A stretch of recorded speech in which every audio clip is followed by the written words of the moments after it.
Alhamdulillah, pada malam hari ini kita mengawali untuk mengadakan majelis ilmu. Mudah-mudahan dengan adanya majelis ini akan menjadi sebab penerang daripada hati kita semuanya, karena sebagaimana yang Allah katakan, man yahdillah yashrah sadrahu lil Islam. Barang siapa yang Allah kasih hidayah, ciri-ciri hidayah itu masuk pada seseorang, yashrah sadrahu lil Islam, maka Allah buka hatinya, Allah buka untuk menerima ajaran Islam ini dengan benar. Itu tanda bahwa hidayah itu masuk dalam diri seseorang. Sebaliknya, mereka orang-orang yang tidak mendapatkan hidayah itu, yaj'al sadrahu dayyiqan, Allah jadikan hatinya itu sempit, ka'annama yas'adu fis sama, sebagaimana orang kalau dia naik ke atas dengan tertatih-tatih, dengan menghabiskan energinya untuk mencapai tujuannya. Artinya susah untuk menerima ajaran Islam ini dengan sebaik-baiknya. Ini adalah tanda. Yang jelas kita diwajibkan menuntut ilmu sebagaimana hadis Nabi sallallahu alaihi wasallam, talabul ilm fariidah. Nuntut ilmu itu hukumnya fariidah, wajib ala kulli muslim, atas setiap orang-orang Islam. Ilmu apa yang wajib dituntut itu adalah, Imam Ghazali dalam kitab Ihya Ulumuddin menyatakan bahwa ulama-ulama ahli kalam mereka menyatakan yang wajib itu adalah ilmu kalam, ilmu tauhid, ilmu yang membicarakan tentang keesaan Allah Subhanahu wa taala. Kalau ulama-ulama fikih menyatakan fardhu ala kulli muslim ini adalah ilmu fikih. Karena dengan ilmu fikih inilah kita mengetahui cara ibadah yang benar, ibadah yang sempurna, sah atau tidaknya ibadah itu dengan fikih. Maka ketika orang tidak mau belajar fikih, apakah sholatnya itu rusak, dia tidak akan pernah mengetahui sampai kalau besok sudah di hadapan Allah dibuka catatan amalnya, maka dia tidak akan dapatkan satupun catatan amal yang pernah dia lakukan. Kenapa? Tercoret semuanya. Tercoret semuanya. Apa sebab? Syarat daripada diterimanya amal itu dia tidak tahu. Itu ulama fikih. Kalau ulama tasawuf menjelaskan, ya ilmu tasawuf tentang perbaikan hati, menata rusaknya hatinya manusia ini. Kalau badannya sakit, bisa datang ke dokter, bisa diagnosa, oh ini sakitnya ini, cara penanganannya begini, obatnya ini. Itu kalau sakit dohir. Tapi kalau yang sakit hatinya, biasanya susah dideteksi, dan itu dokternya adalah ulama. Sakit hati itu diantaranya riya, pamer, sombong, ujub, bangga diri, sum'ah, ingin dia saja didengarkan. Itu diantara penyakit-penyakit hati. Itu biasanya susah dideteksi oleh pribadinya. Dan kalau itu sudah menjangkit sampai kronis, itu susah disembuhkan. Susah disembuhkan.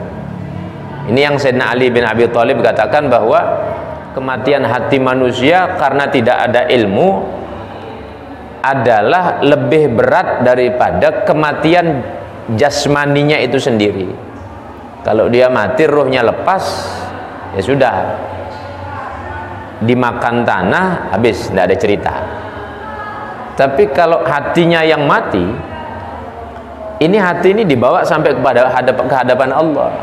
Yauma la yanfa'u malun wala banun illa man atallah biqalbin salim. Hari di mana tidak manfaat, hartanya orang tidak manfaat lagi, anak-anaknya tidak manfaat lagi. Mau bangga punya anak jadi konglomerat, pejabat, macam-macamnya. Besok di akhirat tidak manfaat itu. Hartanya banyak berlimpah, besok di akhirat tidak manfaat. Yang manfaat itu apa? Illa man atallah biqalbin salim. Orang yang datang pada Allah dengan hatinya yang selamat, terlepas daripada penyakit riya, ujub, sombong, dengki, hikid, macam-macamnya.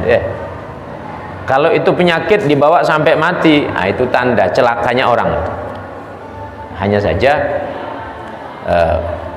pentingnya majelis ilmu ini, selain memang ilmu ditransfer oleh yang mengajarkan, Nabi menggambarkan kita orang beriman ini adalah cermin bagi yang lain. Al-mu'min mir'atul mu'min.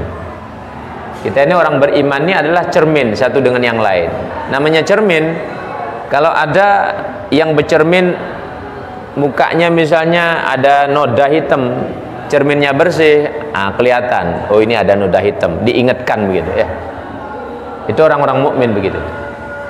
Kalau memang sudah bagus, maka dia bercermin, ya bagus tampaknya. Orang mukmin pun begitu. Oh ini ada saudaranya salah, ya diingatkan. Itu orang mukmin itu. Dan karena memang manusia ini bukan malaikat, kita ini bukan malaikat. Jadi kalau ada manusia salah ya wajar. Ada kiai salah, ya namanya manusia ya. Ada ustadz salah, ada pejabat salah, ada orang tua salah, ada suami salah, istri salah, manusia. Kita ini manusia. Jangan nuntut berlebihan ya. Tidak boleh salah, ini harus benar. Manusia kita ini ya. Kita ini manusia, bukan malaikat. Maka kalau terlalu lebih-lebih nuntut orang itu, kalau seandainya kita dituntut dengan tuntutan yang sama, apa bisa kita penuhi? Tidak bisa. Maka al-mu'min mir'atul mu'min. Orang beriman ini cermin bagi orang beriman yang lain. Baik. Ini sebagai penghantar yang saya sampaikan. Sebenarnya 2 minggu sekali ini ya lama. Imam Ghazali bilang 3 hari orang tidak belajar ilmu, hatinya itu mati.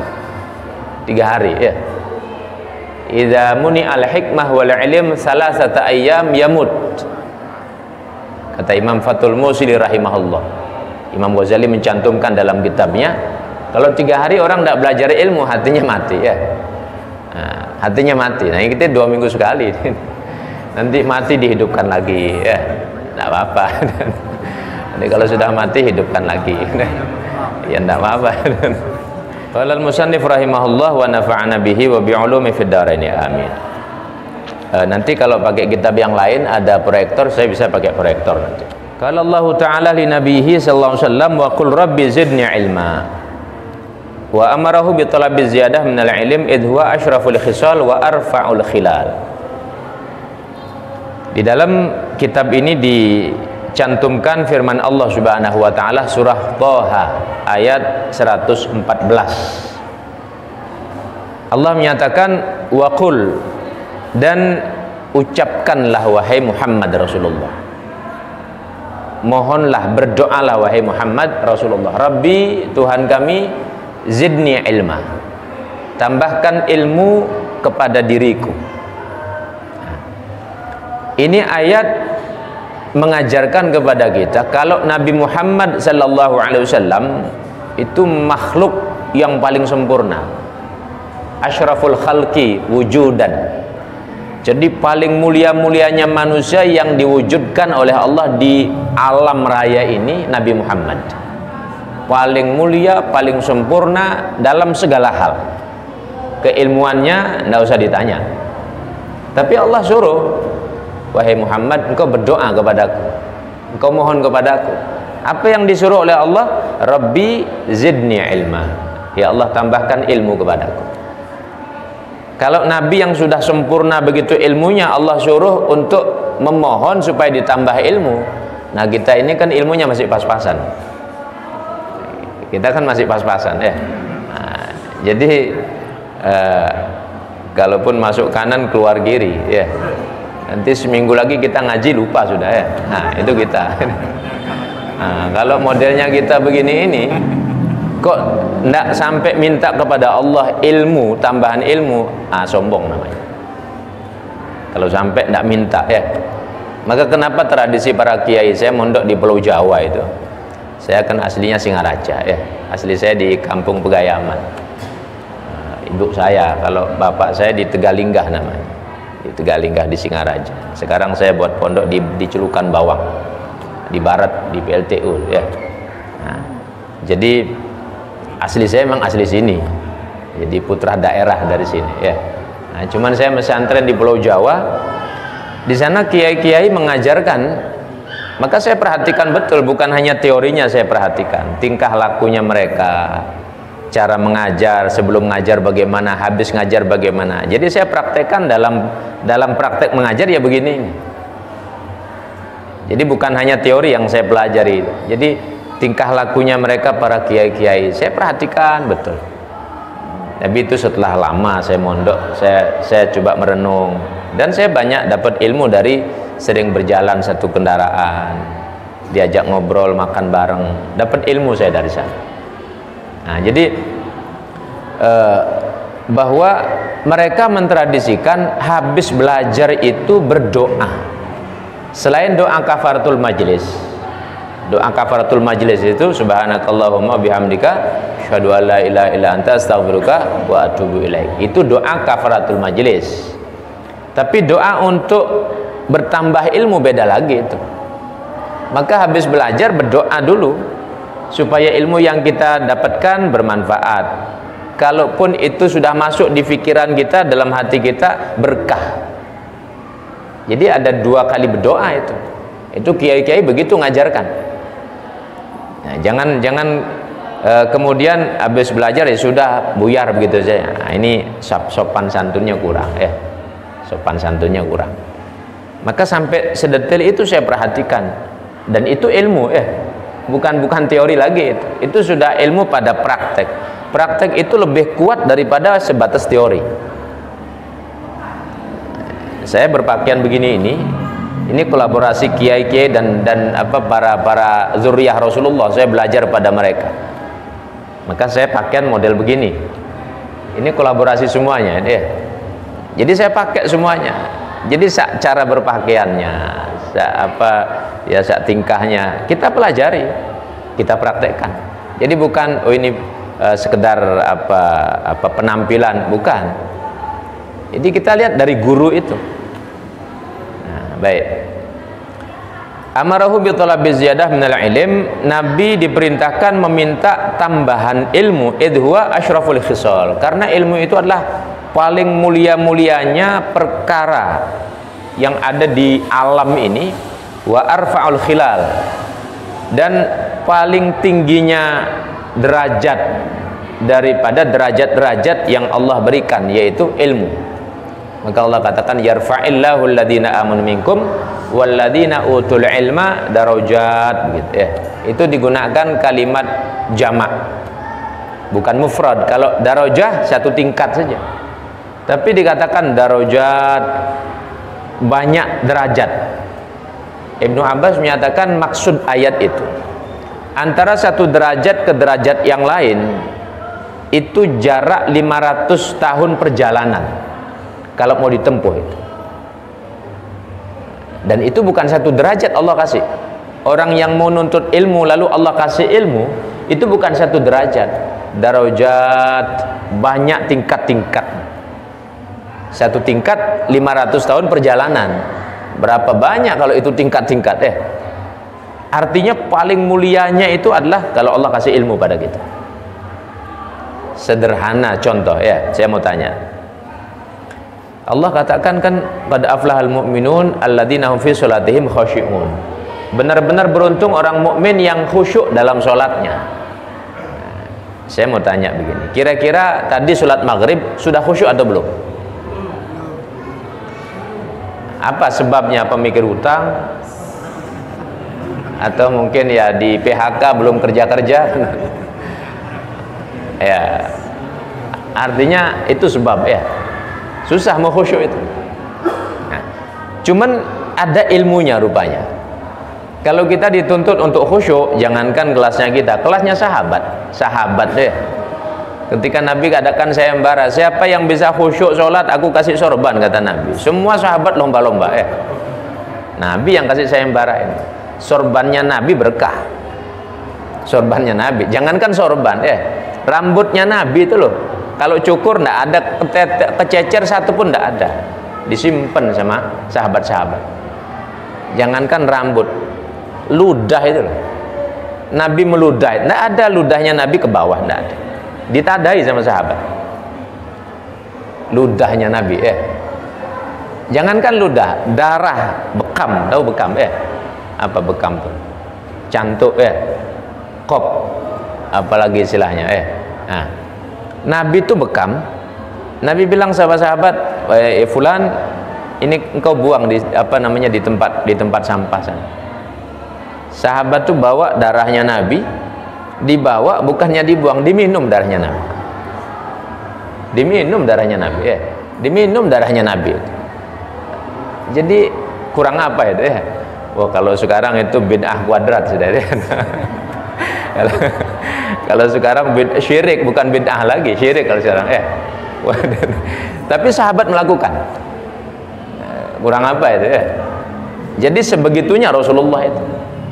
Sebegitunya Nabi Muhammad sallallahu alaihi wasallam. Jadi sahabat ini dikasih sayembara, siapa bisa khusyuk aku kasih sorban. Semua sudah berlomba-lomba. Tapi dari sekian sahabat, sekian ratus sahabat yang ikut perlombaan, semuanya gagal. Tidak ada satupun yang dapat juara untuk kemudian dapat sorbannya Nabi, tidak ada. Terakhir Sayyidina Ali kemudian ngadu sama Nabi, wahai Rasul, sebenarnya tadi saya sudah khusyuk. Pas tahiyat terakhir hampir saya berhasil. Kok mau salam ingat, wah ini sebentar lagi saya dapat sorbannya Nabi. Kok terlintas dia pikirannya. Jadi di saat sudah mau salam, kok pikiran terlintas ini sorbannya Nabi. Ya namanya sahabat jujur. Maka Nabi katakan, ya memang semua tidak bisa khusyuk. Tidak bisa khusyuk, Kalau orang diberikan khusyuk, maka itu benar-benar taufik dari Allah. Selamat itu orang, Qad aflahal mu'minun alladzina hum fi sholatihim khashi'un. Nah, ini ilmu. Nah, bagaimana cara khusyuk? Kalau kita bahas fikih kan ada rukun sholat, syarat sah sholat, kemudian batalnya sholat, macam-macamnya itu. Ada solusi dari Imam Ghazali, ada 3 solusi untuk supaya sholat kita orang awam ini, termasuk saya ini, supaya sholat kita diterima di hadapan Allah. Bagaimana caranya? Pertama, di saat doa iftitah. Doa iftitah itu kabiran walhamdulillahi katsira wa subhanallahi muratan wa asila, sampai akhir. Pada kalimat inni wajjahtu, itu kita fokus, inni wajjahtu, kita fokus itu. Fokuskan betul dalam artian kalimatnya diperhatikan, artinya diperhatikan. Artinya apa? Ya Allah, saya hadapkan wajahku, diri saya ini kepada Engkau ya Allah. Inni wajjahtu. Kalau dia bisa fokus pada kalimat itu, maka dianggap semua sholatnya khusyuk. Itu yang pertama. Yang kedua, pada lafaz suratul Fatihah. Ini rukun ini. Iyyaka na'budu wa iyyaka nasta'in. Hanya kepada Engkau ya Allah aku menyembah, dan hanya kepada Engkau ya Allah aku minta pertolongan. Jadi dia bisa fokus betul, tidak ingat macam-macam kecuali tadabbur itu ayat, maka dianggap semuanya khusyuk. Dianggap khusyuk, ya. Itu yang kedua. Yang ketiga, ketika dia mengucapkan pada tahiyat, ini rukun juga, rukun qauli. Assalamu alayka ayyuhan nabiyyu wa rahmatullah wa barakatuh. Salam sejahtera bagi engkau wahai sang nabi, dan rahmat berkahnya Allah tercurah kepadamu. Dia bisa fokus, dia bisa khusyuk di 3 tempat ini, 3 kalimat ini, maka semua sholatnya dianggap khusyuk. Ini kuncinya ini. Nah ini kalau kita tidak belajar, tidak tahu kunci-kunci begini. Kalau bengkel kan ada kunci Inggris ya. Nah, itu macam-macam itu sudah. Kadang juga mobilnya orang rusak karena sembarangan pakai ya. Tapi kan masih ada kuncinya. Ada kuncinya ya. Nah, ibadah pun begitu, ada kuncinya. Loh kok mudah sekali. Justru kita bersyukur kalau ada ulama-ulama yang ma'rifat mengenal Allah, memberikan solusi, dan itu bagian fatwa ijtihadnya beliau. Solusi ya. Karena kalau kita mau banggakan diri kita ini bisa khusyuk dari awal sampai akhir, wah itu sudah walinya Allah benar itu ya. Sudah top betul itu. Kalau bisa dari fatih, dari takbir sampai salam fokus, tidak ingat macam-macam. Makanya ada datang pada Imam Hanafi, Imam Abu Hanifah. Ada seorang muridnya datang, wahai Imam, saya ini kesini mau bertanya, mau minta fatwa katanya. Kata Imam Hanafi, ya sebentar tunggu dulu. Setelah siap-siap Imam Hanafi duduk, lalu ditanya, apa yang kau mau tanyakan? Saya ini nyimpen emas sekian kilo, lupa saya naruh katanya. Saya nyimpen emas sekian kilo, lupa saya naruh. Kata Imam Hanafi, ini bukan urusan fikih ini katanya. Imam Hanafi ini kan ulama mazhab fikih ya. Ini bukan urusan fikih katanya. Cuman begini, saya kasih syarat. Engkau sholat seminggu, sholat tahajud seminggu, nanti setelah sholat seminggu engkau balik ke sini, aku kasih solusi kata. Sholatlah malam pertama, sholat ini si murid ini.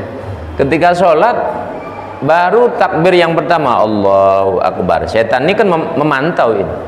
Ini si murid ini datang kepada gurunya mau cari solusi.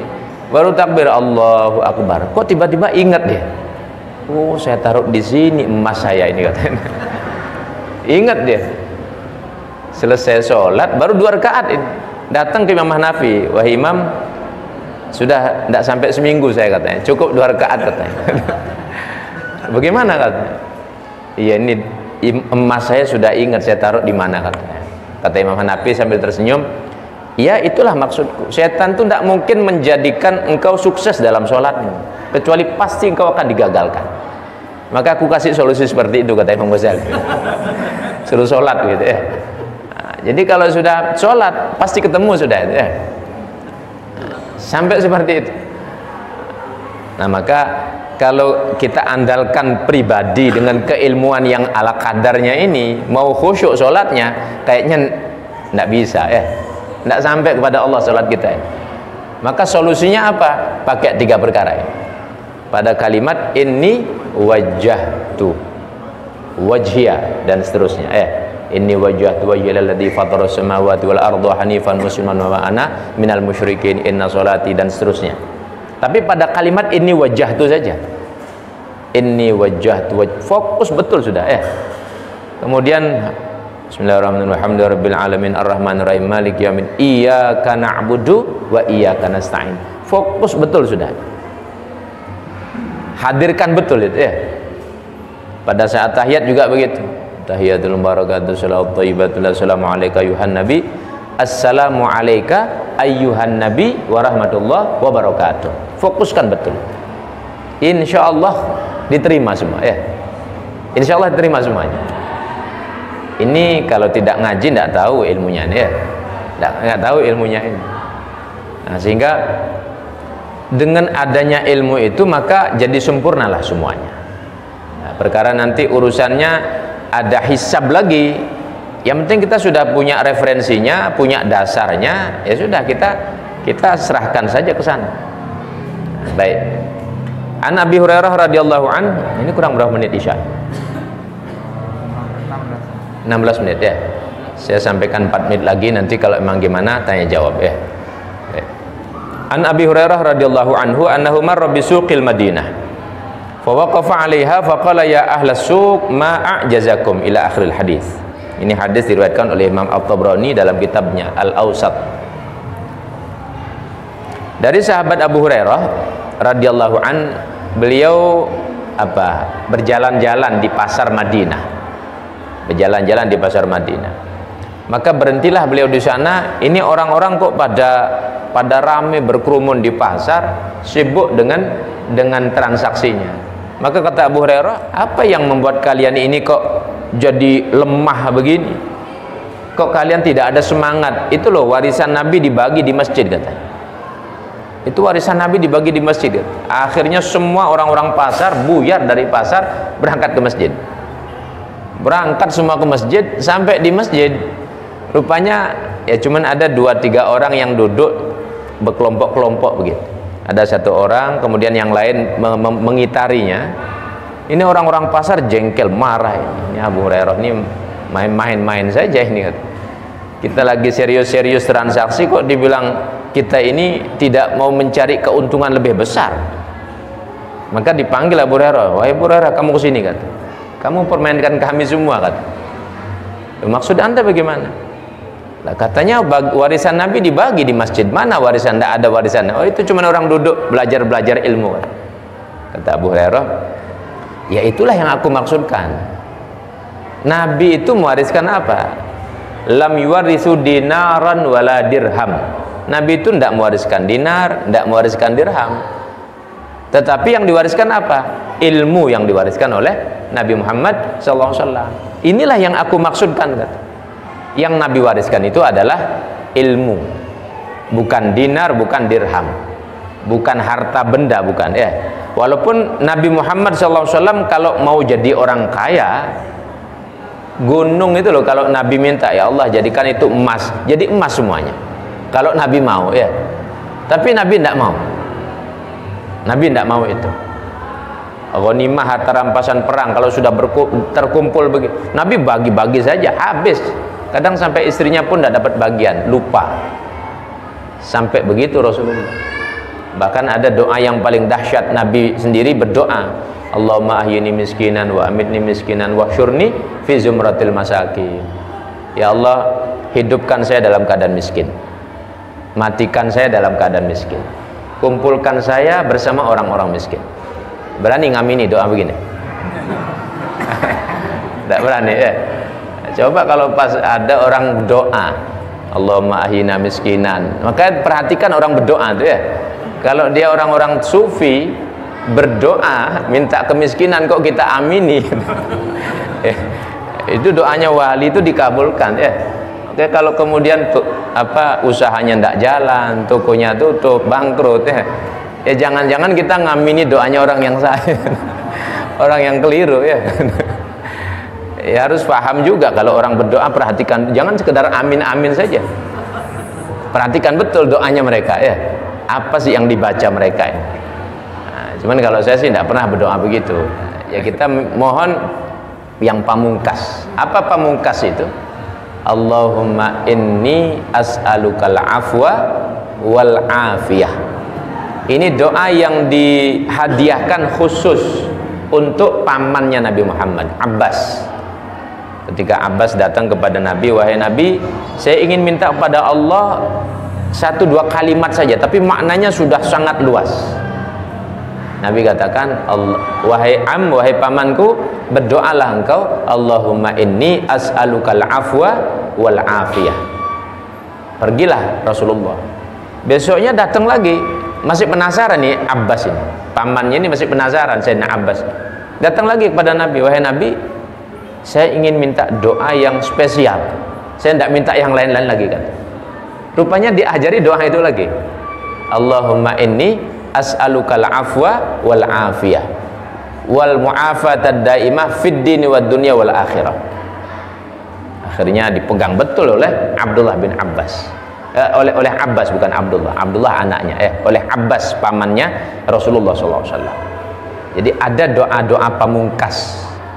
Namun balik lagi bahwa Rasulullah kalaulah meminta kepada Allah jadi orang kaya ya, kaya, apapun yang diperintah oleh Nabi tunduk. Bulan disuruh pecah-pecah ya, iqtarabatis sa'atu wan syaqqal qamar, itu bulan terpecah. Siapa yang nyuruh? Nabi yang nyuruh.